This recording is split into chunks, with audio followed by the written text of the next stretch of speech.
You are watching Procurement and Supply Chain Live. Now, our next speaker is Brish Bhan Vaidya. And Brish is head of strategic sourcing and supply chain, Asia Pacific, at Uber, where he's been for 5 years. Brish has formerly worked as head of global procurement transformation at BT, and he was also general manager source to pay with Accenture. Brish's role at Uber includes leading the strategic sourcing and supply chain functions across all of Uber's business lines in the Asia Pacific region.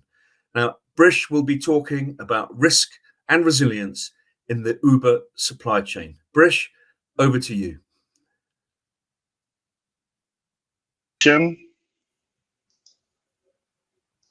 And I'll start with my presentation. All right. Okay, so though Sean has already introduced me, here is a quick summary of my career journey, wherein I've worked with 6 companies and I've done different type of roles in the sourcing and procurement world, right from doing the strategic sourcing to, in fact, selling the procurement and supply chain solutions also. In between, I did, the transformation as well as, the solution design for some of the global customers. My topic for today is, as it was mentioned earlier, is resilience in the supply chain.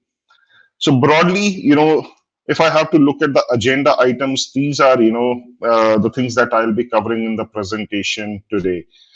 And I will be talking about examples which I have seen in last couple of years in my journey with Uber and what I've heard from, my peers in the industry and what I read in, a lot of articles which have been published. So moving to next slide. So if you look at this, I'm sure in last 2 years, the type of challenges that the organizations, that the sourcing and procurement function, or, I would say the individuals who are working in this practice faced, broadly, these are the issues which you will find are common. If I have to talk about, what was the biggest impact which came because of pandemic and still continues is, the broken supply chain. While things definitely have improved in last few months, but has it reached the stage where it used to be, say, pre-pandemic level? Answer is most likely no for most of the industries. So when we talk about the broken supply chain, all of you would agree that a couple of years back there was this situation wherein the supplies got a hit because of the financial instability with some of the suppliers who started facing it because their factories were shut. Logistics was becoming a challenge. Customers stopped buying from them. So this became a challenge which still continues with some of the suppliers or some of the companies. If you look at your supplier base, I'm sure a lot of you would agree that some of the suppliers that you were actually working with, say, a couple of years back, some of them either are not in the business today or are actually struggling to come back. Second, there has been a significant shortage of the material that you might have seen in last couple of years. Though things are improving, but have they reached the level they used to be earlier? Probably no, right? And there were a lot of logistic challenges which were faced. And there was a lack of transparency that was observed by most of the procurement professionals, wherein, if they were asking their suppliers, when will I get the material or when are you delivering the services? They also did not have, the clarity, and they were giving, certain, timelines which sometimes were not met, right? Second, I would say what changed and is still continuing is the way of working, right? Suddenly, a couple of years back, everyone was told that, oh, go and start working from your home, right? What this created, first of all, was a collaboration and a communication issue. Suddenly, people who used to work with, their peers and, cross-functional teams and offices, now they were cut off from, that interaction, right? And during the work from home, not everyone was, ready, be it from the technology perspective or be it from, the mental perspective, to deliver remotely. Employee engagement got a hit and a lot of programs were, introduced. This actually changed the way how one should work, and when you're actually impacting an individual, or if an individual is getting impacted, it does impact, the work also. The next one was, the financial burden, which almost everyone, faced. If you look at, some of the things that I mentioned here, you will relate to them. During the pandemic, was the demand from the stakeholders reduced?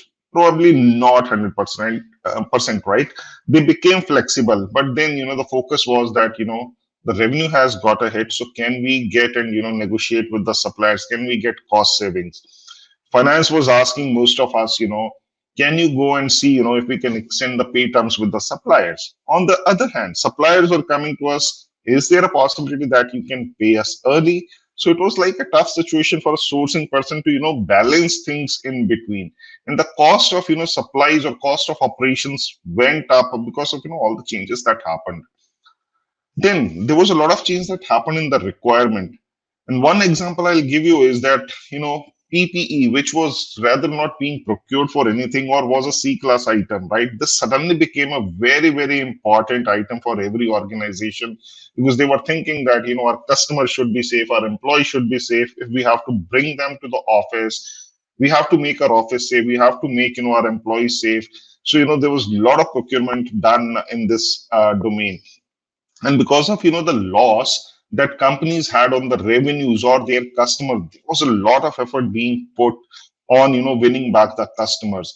One of the example I can give from my company's perspective, to bring back the riders to our cars, we had to invest a lot to create that safe environment in the car, which included having the disinfectant sprays in the car, or the drivers wearing a mask always, which were being supplied by Uber, or having the safety screens which were dividing the rider and the driver within the car itself. So those kind of things were done by us also. And then I would say a lot of organizational challenges also have been observed in last couple of years. Cash flow definitely has changed, which has impacted the P&L of the organization also. Operating costs have changed. Most likely, I would say that they actually went up for most of the organizations. Then there was some sort of employee turnover or layoff which was observed, which also impacted the functioning of the organization. A few countries, they had the regulatory guidelines coming in, whether you can go to office or not, uh, how many people can go, or what are the additional things one need to kind of have to deliver. For example, especially for the blue collar job, or the contractual jobs, certain countries had this guidelines that it is recommended that the company should actually fund the salaries of the contractual staff, or the blue collar staff, though they are not serving, but they are at a particular level in the society. So it's the responsibility of everyone to serve. And in fact, our company also ended up doing it in a lot of countries, right?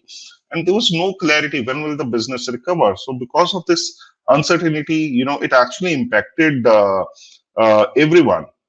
So moving on to the next slide, how procurement acted or have been acting, for last couple of years on this. First, there was a lot of discussion around, let's increase our supply base, right? Or let's look at, can we buy something locally, right? Because there was a lot of dependency on certain countries in the past, and because of the logistic challenges or the operational issues, or anything else, the focus got changed, and the sourcing team or the procurement team just started looking at the local supplies, and ended up developing something which is like a global mix and a local mix, right? A lot of transactions happen at a higher cost, wherein just to run your I would say business, the higher costs were paid to the supplier, which is quite obvious during this time, I would say. A lot of agreements were negotiated or are being still negotiated for early termination. I can talk about certain examples, wherein we had certain agreements in the marketing domain, and we had to terminate, because if there is no business happening, there was no need to spend money on, say, the retainers and on in the market, right? So we also ended up terminating certain agreements like that. There was a lot of renegotiation done on the certain contracts with the suppliers, though it was not easy, but I'm sure all of you will agree that it was a balanced approach, wherein sourcing asked for something, supplier also negotiated further, and the right set of pricing was agreed upon. Pay term changes were done, which I mentioned earlier, that this was an ask from finance, and even the suppliers were asking for the faster payment. But then sourcing team or the procurement team acted in a way that what should be the right pay term for a particular transaction, and they ended up negotiating on that. As you know, people were working mostly from home. A lot of people did not have, the, I would say, infrastructure ready. And if I have to talk about certain companies which I have heard, they did not have, any presence on, I would say, the cloud telephony, or they did not have any sort of collaboration tools and all. So a lot of sourcing people, were involved in sourcing the right set of, the collaboration tools, or, video conferencing solutions. This was the first time, the companies were actually getting exposed to the cloud telephony, right? So those were also the things that, procurement team did. A lot of operational challenges that came, I would say, in the whole supply chain. Sourcing and the procurement team got involved in that. I can surely talk about that. We also ended up doing certain work in the supply chain, which was not our core responsibility, but to make sure that, business does not suffer. A lot of addition to the, job role was done without, someone guiding that you have to do that, right? One good thing I can definitely talk about is, the cross-functional collaboration increased like anything. I still remember, when the pandemic hit, there was not a single day when, I was not meeting the key stakeholders. We used to have, a daily catch-up to discuss what is it that we need to do so that, we can bring back, the business, or we kind of, improve our supply chain. So, that was really a good thing that the collaboration improved. A lot of process automation, simplification, etc., was done. And this is not just true for, I would say, our organization. This is something which happened almost in, the large organization. And if I have to talk about what was the key theme, or what's the key theme that I see, procurement team always have been saying that we don't get a seat on the table, or we are not valued. Suddenly, the things changed. There was a lot of value that procurement ended up creating. And if we talk about the status of the sourcing and the procurement function in the organization, this is considered as a value creator than just a support staff, or than just an enabling function. This is something which I've heard in a lot of forums from my peers, that our value really has increased or improved after the pandemic. Moving on to the next slide, which typically talks about what are certain learnings, or what are certain things that one need to do to make the supply chain more resilient, because there is a lot of learning that has already come to all of us in last couple of years. I've listed down certain things here. I'm sure there will be more things that you would have in your mind. Let me talk about certain learnings that I had. The first thing is, I think we all have to work on our supply mix, right? We have to look at each and every supplier, right? Would they be available with us always, or do we need to add more suppliers? What is it that we always need to buy, globally, or what is it that we can buy locally, or what should be, the right mix? That is something that has to be planned. And there is a lot of supply chain transparency that need to be created.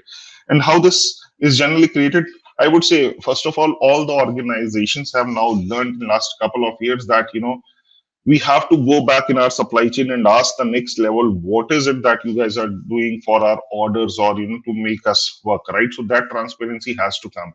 If I go and ask my supplier what is happening on a particular supply, they should be aware what is happening with their suppliers, right? So that level of transparency is something which needs to be created, whether this is done by automation, by some tools, or manually. But this is something which definitely need to be done, so that as and when some impact is foreseen, business can or the sourcing and procurement team can actually act upon that, so that the business does not suffer.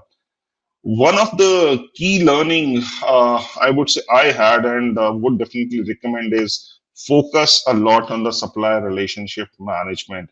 Why I would say this, I'll quote an example. I mentioned about all the organizations were buying PPEs, and if you look at the supply base that you had, so the suppliers who were actually doing this work earlier, or who were added, right, they are generally the class C supplier, but suddenly they became your core suppliers for at least some time, right?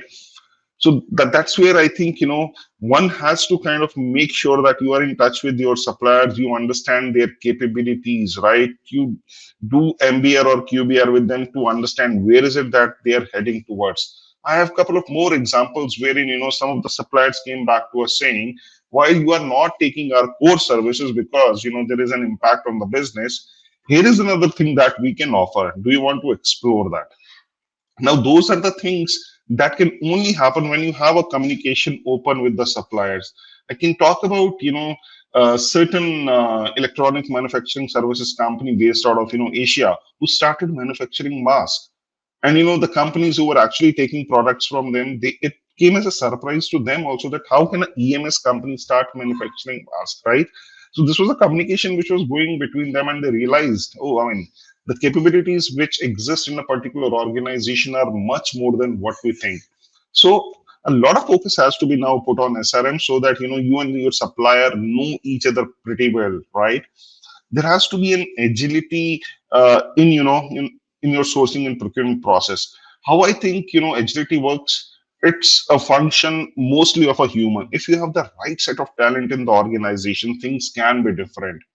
My own learning is that rather than just looking at the procurement acumen of an individual, if I go and start looking at the business acumen of a person who can relate to the business, who can understand how business works, things definitely can change. So that's the third thing I would say. I would talk about having a resilient supply chain.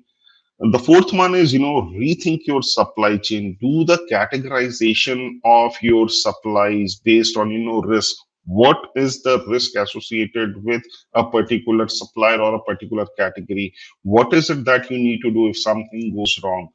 Talk about the demand and supply dynamics, right? And this is something which can be done only when you are talking to your suppliers and you're very, very transparent with them. Have the right set of agreement and SOWs in place which actually provide you the rights to terminate whenever you want, or they are favoring to your organization. Rather than looking at what has happened in the past, look at the things that may happen in the future. So one has to be a forward looking person rather than looking at only the previous data. Simplify your processes and make it work for your customer. Define a very clear RACI here. Standardize your processes. Wherever you have long steps or it takes a lot of time, just go and figure out, can there be certain things which can be removed, right? Do the templatization of certain things that could be done. And last one I would say is automation, right? To make the supply chain resilient, automation is really the key, right? I have certain examples which I can talk about. I'll not spend much time on this. These are, I would say mostly the self-explanatory as such. I did mention about, having the tools which really work in, today's world. So go for the right set of tools and applications, right? To connect with your customers so that they understand tools and applications. Host certain videos how things can work on a tool, or host office hours wherein you can actually connect with your customer and you can solve their problems there itself rather than writing emails. Keep your processes simple, right? One of the thing that we did, I would say, was launching the preferred supplier list and giving it to the business, saying, okay, now you don't have to come to us every time whatever you want to buy. There is a supplier here, right? And there are certain catalogs. Go and start buying. We have everything set up at the back end, right? Look at the total cost of ownership in a very, very holistic manner. Don't ask unnecessary things from the suppliers when you are evaluating them, or you are running an RFP.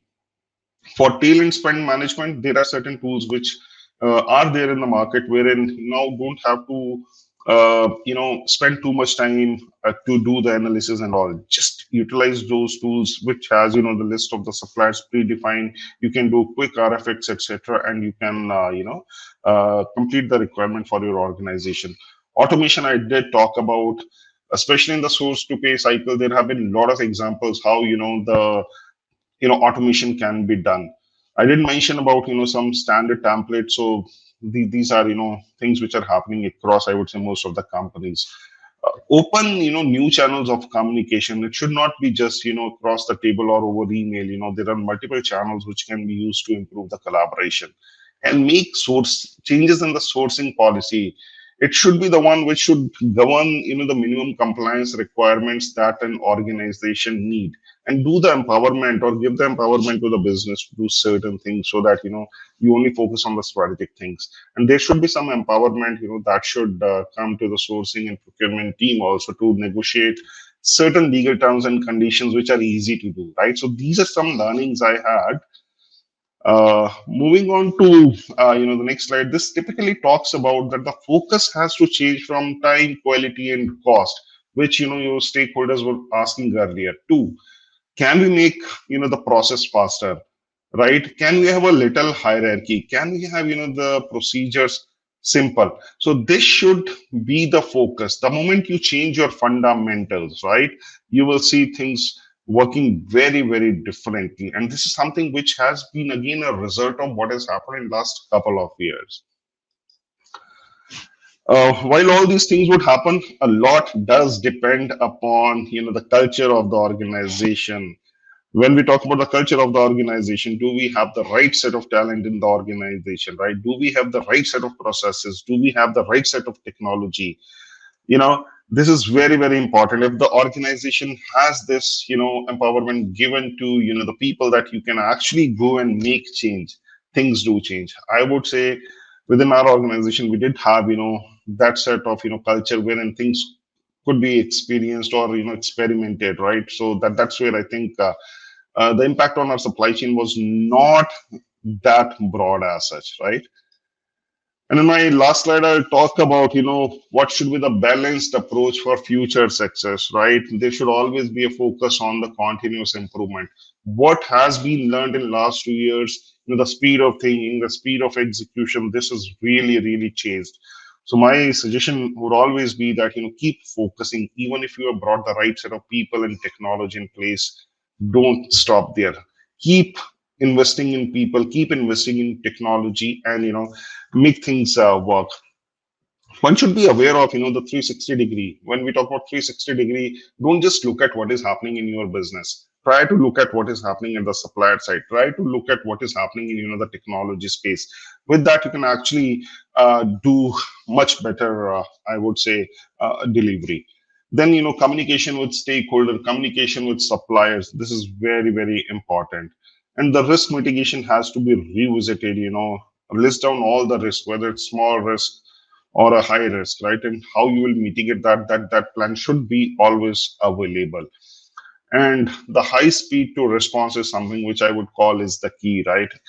Don't wait where the industry is moving or when someone will tell you, then only you will react. If there is a problem, right? If there is an ask, try to respond fast to that. The moment you start doing that, your learning would improve and you can actually drive a very, very resilient supply chain. So those were, certain slides I had for today. If you have any questions, I can definitely answer those.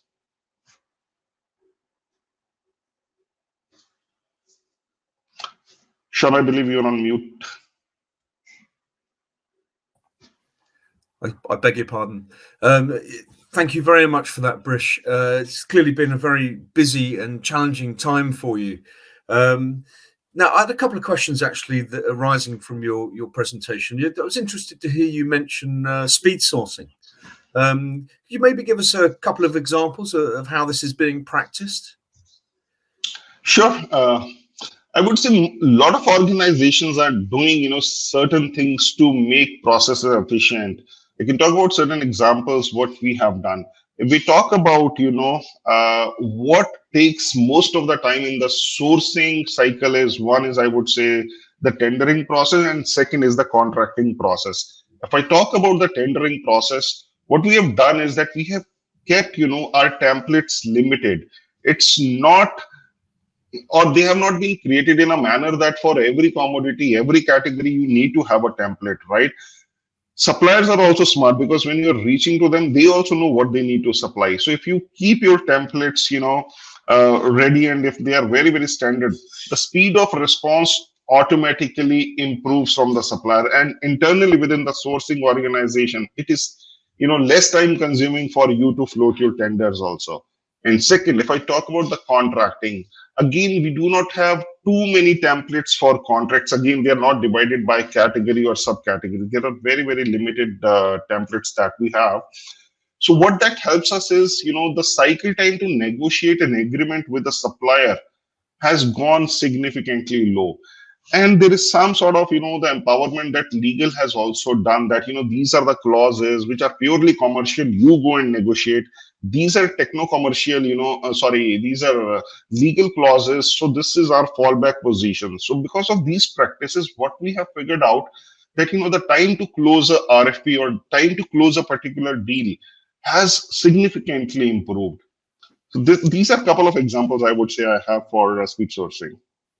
Thank you for that, Brish. And you've been talking about how important resilience is in today's supply chains. I'd be interested to know, actually, what are the major changes you've made to your supplier relationship management to bring more resilience to the Uber supply chain? Right. I would say, first of all, we were not focusing too much on supplier relationship management earlier. And one of the reason for that was that Uber is relatively a new organization, right? And sourcing started almost 6 to 7 years back. Our focus was to serve, the requirements of the business.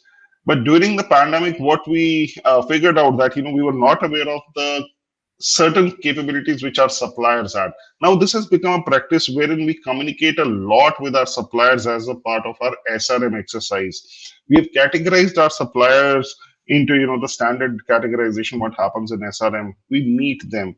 There are particular formats that we have created wherein we ask them for their capabilities. So the moment we started collecting information about our suppliers and meeting them quite often, I would say that is something which is working well for us. That is helping us in consolidating the supply base also. This is one thing that I would say. And second, what we have done is that we are asking our suppliers also to give us feedback how we can actually improve or what are the challenges they are facing.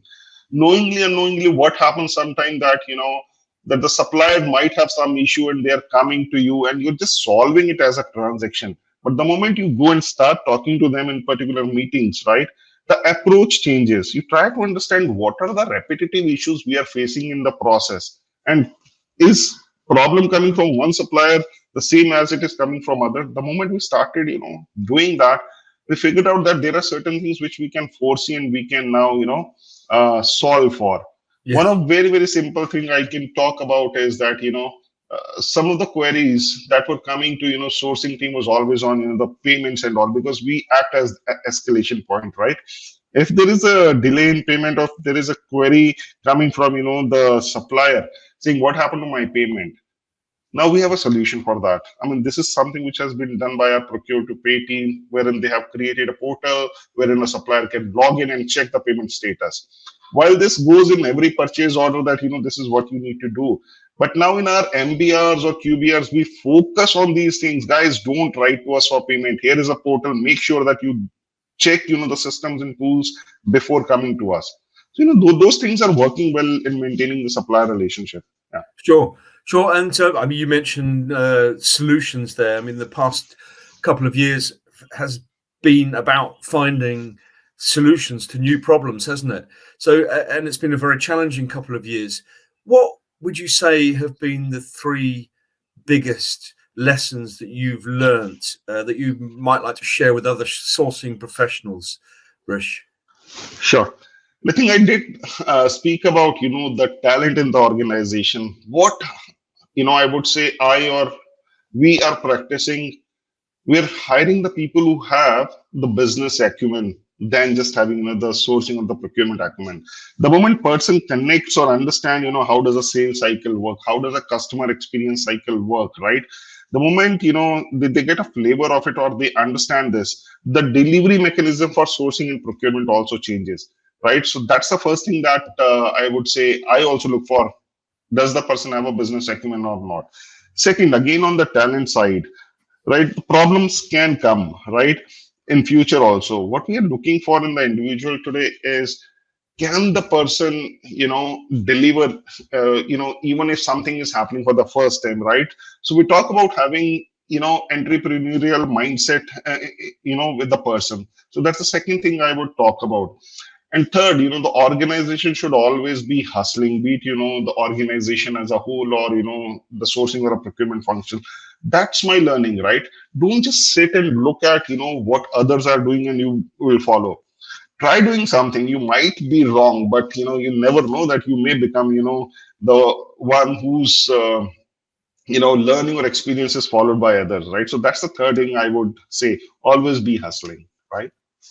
Those are really good points you make there, and I'm sure they'll be really useful for sourcing professionals everywhere, Brish. Well, thank you ever so much, Brish, for your presentation and your insights into what's a really fascinating market. Now, don't go anywhere because our next speaker will be up shortly.